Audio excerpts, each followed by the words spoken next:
Hi there and welcome to 11 plus verbal reasoning type G questions. Now type G questions are all mathematical type of questions. Let's just read the question at hand. So the letters stand for numbers, as you can see from your screen.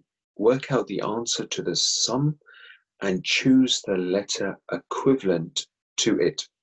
So here we have A plus B plus E. Now let's work out what A, B, and E actually stands for.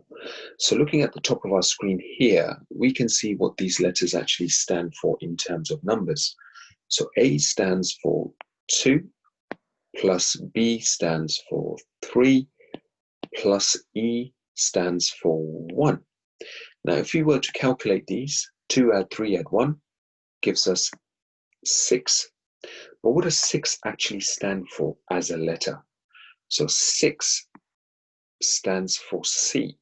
And in this case, C, which is also option C, will be our answer.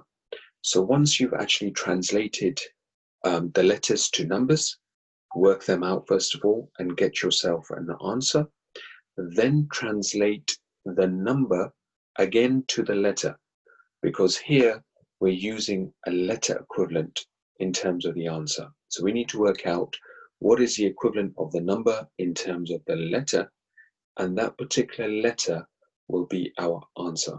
Okay, this is a very common 11 plus type of statistical question. Try the rest of the questions and good luck. Thank you.